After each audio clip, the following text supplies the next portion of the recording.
Good morning, dear first year and second year students. How are you? I hope you are well and fine by the grace of the Almighty Allah. I'm fine also. I'm Mohammad Farhatul Bari, Assistant Professor of English, Jinjira PM Pilot School and College, Jinjira, Karanigunjo, Dhaka. Okay, dear students, you have already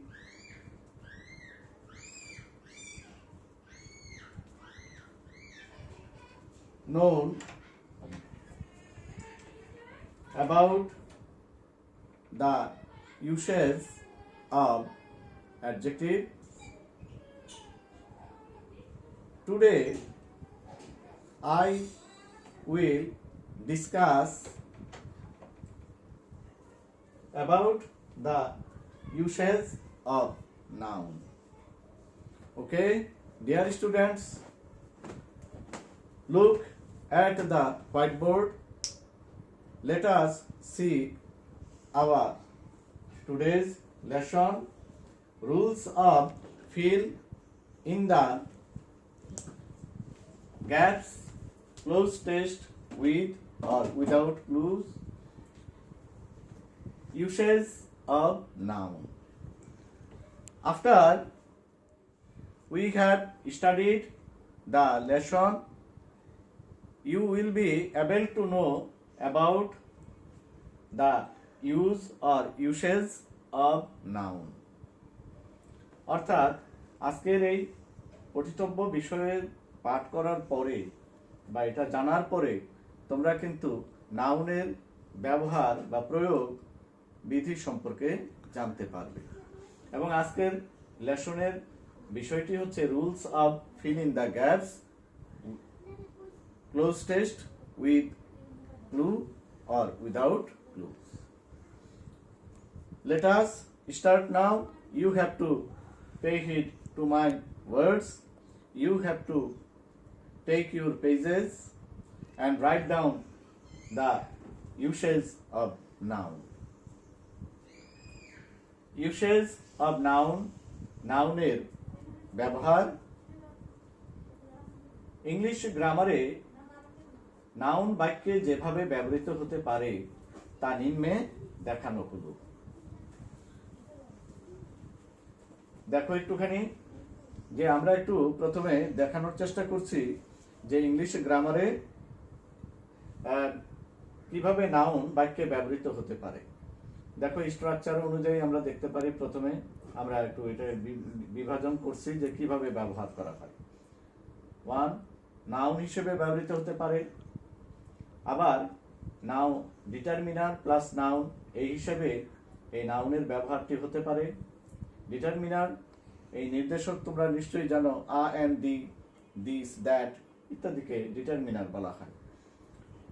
তারপরে 3 নম্বরে দেখো adverb plus adjective plus noun, অর্থাৎ adverb নাউনের আগে adjective থাকবে, অ্যাডজেক্টিভের আগে adverb থাকবে। এভাবেও এই স্ট্রাকচারও নাউনের ব্যবহার আমরা লক্ষ্য করি ইংলিশ গ্রামারে। অর্থাৎ ইংলিশ গ্রামারে ব্যাকরণের ভিত্তিতে বাক্যগুলোতে, ইংলিশ বাক্যগুলোতে আমরা এইভাবে লক্ষ্য করি। 4 নম্বর দেখো determiner plus adjective plus noun, এই হিসেবেও আমরা কিন্তু এই নাউনের ব্যবহারটি বা প্রয়োগটি দেখতে পাই। 5 নম্বরে দেখো determiner plus adverb plus adjective plus noun, এই স্ট্রাকচারেও কিন্তু আমরা এই নাউনের ব্যবহার দেখতে পাই। 6 নম্বরে দেখো preposition plus noun plus preposition, অর্থাৎ দুই পাশে প্রিপোজিশন, মাঝখানে নাউনের প্রয়োগ আমরা লক্ষ্য করি, ব্যবহার বিধি লক্ষ্য করি।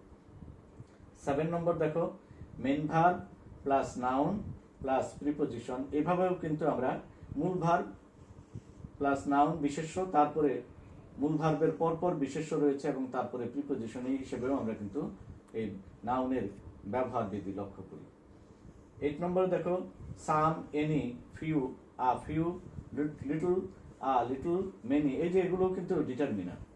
এগুলো more, much, only, every, each, no, এই সমস্ত শব্দগুলোর পরেও কিন্তু আমরা নাম জাতীয় শব্দটি বা নাউন লক্ষ্য করি এবং নাউনের ব্যবহারটি লক্ষ্য করি। আবার দেখো অক্সিলারি ভার্ব মানে সাহায্যকারী ক্রিয়া, যেমন am, is, are, was, were, এগুলোর পরেও কিন্তু আমরা নাউনের ব্যবহার লক্ষ্য করে থাকি। তা আশা করি এই মূলত এই পুরো লেসনের যে বিষয়টি এটি সারাংশ বা অর্থাৎ যেভাবে নাউনটি ব্যবহৃত হয় কিছু সংক্ষিপ্ত আকারে দেখানো হলো। এবার আমরা একটু আলোচনা করব, ডিটেইলড আলোচনা করব কিভাবে নাউন ব্যবহৃত হয়। নেচার অব নাউন, নাউনের প্রকৃতি আমরা একটু দেখব।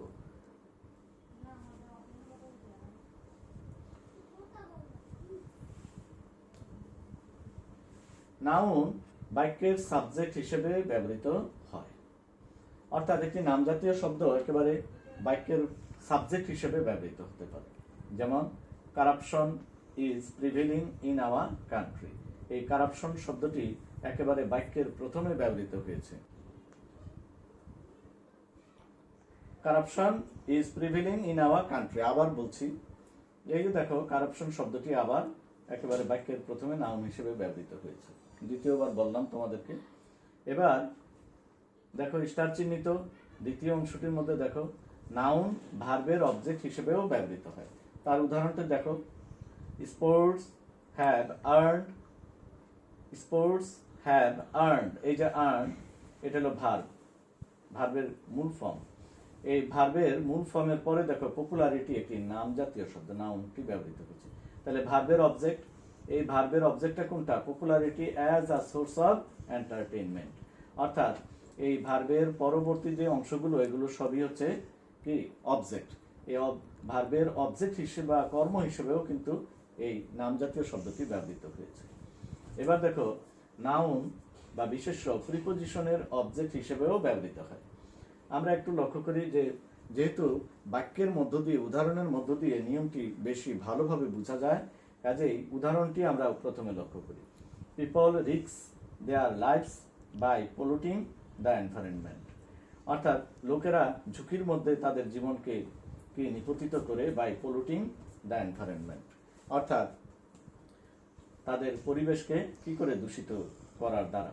এবার দেখো এই বাই শব্দটি হচ্ছে প্রিপোজিশন, তাহলে প্রিপোজিশনের পরে পলিউটিং দ্য এনভায়রনমেন্ট এটা হচ্ছে অবজেক্ট, অর্থাৎ বাক্যের প্রিপোজিশনের অবজেক্ট হিসেবেও কিন্তু কি নাউনটি ব্যবহৃত হয়। এই যে পলিউটিং দ্য এনভায়রনমেন্ট, এই যে দেখো নাউনটি ব্যবহৃত হয়েছে। এবার আমরা আশা করি বুঝতে পেরেছো এই বিষয়টা, নেচার অফ নাউন। এবার আমরা দেখব যে প্রিপোজিশনের পরে, ওই যে ওইখানে বলেছিলাম যে প্রিপোজিশনের অবজেক্ট হিসেবে বসে নাউন, তাহলে আমরা একটু লক্ষ্য করি যে প্রিপোজিশনের পরে নাউন কিভাবে ব্যবহৃত হতে পারে বাক্যে। প্রথম স্ট্রাকচার দেখো, প্রিপোজিশন প্লাস নাউন কিভাবে ব্যবহৃত হয়। প্রিপোজিশনের পরে নাউন ব্যবহৃত হয়, দেখো it is very essential for development, এই যে প্রিপোজিশনটি ফর, এটার পরে ডেভেলপমেন্ট শব্দটি নাউন, অর্থাৎ প্রিপোজিশনের পরে নাউন হিসেবে ব্যবহৃত হতে পারে নাম জাতীয় শব্দটি। কাজেই প্রামাণ্য স্বরূপ এই বাক্যটির মধ্যে সেই উদাহরণটি রয়েছে। প্রমাণ স্বরূপ আমরা লক্ষ্য করলাম যে প্রিপোজিশন ফর এর পরে একটি নাম জাতীয় শব্দ রয়েছে, অর্থাৎ প্রিপোজিশন প্লাস নাউন, তাহলে প্রিপোজিশনের পর পর নাউন ব্যবহৃত হয়। আর আমরা জানি প্রিপোজিশনের সংজ্ঞা অনুযায়ী যে নাউন বা প্রনাউনের আগেই প্রিপোজিশন ব্যবহৃত হয়। প্রি মানে পূর্বে, পজিশন মিন্স হলো অবস্থান, তাহলে কার পূর্বে অবস্থান করে প্রিপোজিশন? নাউনের পূর্বে। এবার একটু লক্ষ্য করো 2 নম্বরটি, প্রিপোজিশন প্লাস ভার্বের সঙ্গে আইএনজি। আমরা জানি ভার্বের সঙ্গে আইএনজি যুক্ত শব্দটি নাউনে পরিণত হতে পারে, এটা ভার্বাল নাউন হিসেবে ভার্ব থেকে নাউনে পরিণত হতে পারে। যেমন হি কেম হিয়ার, সে এখানে এসেছিল ফর সুইমিং, সাঁতার কাটার জন্য। এবার দেখো সাঁতারের জন্য সে এখানে এসেছিল, তাহলে ফর নামক এই প্রিপোজিশনের পরে ভার্বের সুইম অর্থ সাঁতার কাটা, এই ভার্বের সঙ্গে দেখো আইএনজি যুক্ত হয়ে কি হয়ে গেছে? একটি নামজাতীয় শব্দে পরিণত হয়েছে। তাহলে প্রিপোজিশনের পরে ভার্বের সঙ্গে আইএনজি যুক্ত হয়েও নাউনে পরিণত হতে পারে। তারপর 3 নম্বরে দেখো preposition plus verb plus ING plus noun, দেখো প্রিপোজিশন প্লাস ভার্বের সঙ্গে আইএনজি প্লাস নাউন, এই হিসেবেও কিন্তু ব্যবহৃত হতে পারে। আবার দেখো he came here for playing football, এই বাক্যটির মধ্যে দেখো তো প্রিপোজিশন ফর ভার্বের সঙ্গে আইএনজি হলো প্লেইং, এবং নাউন অবজেক্ট হিসেবে রয়েছে কি ফুটবল। কাজেই এই স্ট্রাকচারের আলোকে বাক্যটি যথাযথভাবে রয়েছে।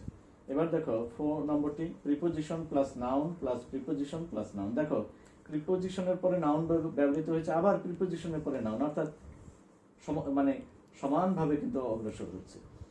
ইট ওয়াজ রেসপন্সিবল ফর, এই যে ফর হচ্ছে তোমার প্রিপোজিশন। ডিস্ট্রাকশন, এই ডিস্ট্রাকশন হচ্ছে তোমার নাউন। আবার দেখো প্রিপোজিশন এসেছে অফ দ্য ফরেস্ট, এই ফরেস্ট হচ্ছে নাউন, অফ হচ্ছে প্রিপোজিশন। তাহলে প্রিপোজিশন নাউন আবার প্রিপোজিশন নাউন, এই স্ট্রাকচারে কিন্তু এই বাক্যটি হয়েছে। তো আশা করি প্রিপোজিশনের পরে কিভাবে নাউন ব্যবহৃত হয় সেই বিষয়গুলো আমরা জানলাম। এবার আমরা একটু দেখব যে how to use noun in a sentence, কিভাবে একটি বাক্যে আমরা এই নামজাতীয় শব্দটিকে ব্যবহার করতে পারি। As the object of a verb, ভার্বের অবজেক্ট হিসেবেও কিন্তু আমরা কি করতে পারি, নাউনের ব্যবহার করতে পারি। As the subject of a verb, অর্থাৎ ভার্বের সাবজেক্ট বা কর্তা রূপেও কিন্তু আমরা নাউনের ব্যবহার করতে পারি। তাহলে কর্তা কোথায় থাকে, বাক্যের প্রথম দিকে, প্রথমে না, অর্থাৎ ভার্বের আগে। দেখো শূন্যস্থান of forest has a very bad effect উচ্চারণ করবে, not effect, effect on the wild animals. এবার দেখো তাহলে আমরা এখানে একটা নাম জাতীয় শব্দ বসাবো, destruction or destroying of forest has a very bad effect on the wild animals. তাহলে এখানে একটি নাম জাতীয় শব্দ হবে, অর্থাৎ তাহলে এই ভার্বের, অর্থাৎ এই যে হ্যাজ নামক ভার্বের সাবজেক্ট রূপে কি ব্যবহৃত হলো, নাম জাতীয় শব্দটি। এবার দেখো বি নম্বরটি, বি চিহ্নিত ট্রেস অর্থাৎ মার্কের যে বাক্যটি রয়েছে, দেখো শূন্যস্থান or gap is the aim of the ILO project, international labour organisation. এবার এখানে দেখো ভার্ব কোনটা রয়েছে এই বাক্যের মধ্যে, ইজ, অর্থাৎ ভার্বের সাবজেক্ট রূপে বলছে না, তাহলে ইজ নামক শব্দটি হচ্ছে ভার্ব, তাহলে ভার্বের সাবজেক্ট রূপে আমরা ব্যবহার করবো একটি নামজাতীয় শব্দ, সেটা অর্থাৎ প্রযুক্ত ক্ষেত্রে, অর্থাৎ যেটা যেই প্রযোজ্য অ্যাপ্লিকেবল যে নামজাতীয় শব্দটি সেটিকে অ্যাপ্লাই করবো এখানে। Self reliance is the aim of the ILO project, আত্মনির্ভরশীলতা, নির্ভরশীল। এবার দেখো সি নম্বরটি, gap public awareness is necessary for the control of sound pollution. এখানেও দেখো ইজ নামক ভার্বের আগে আমরা একটি নামজাতীয় শব্দ এখানে বসাবো, ডেভেলপমেন্ট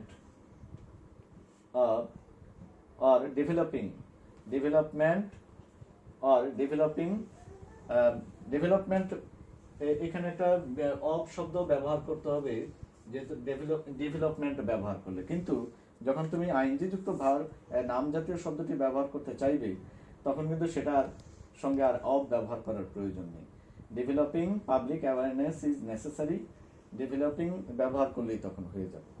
তাহলে এই ভার্বের সাবজেক্ট রূপে আমরা এই যে নাউনের যে ব্যবহার সেগুলো আমরা A, B, C এই তিনটি মার্ক অর্থাৎ তিনটি চিহ্নিত বাক্যের মধ্য দিয়ে জানতে পারলাম।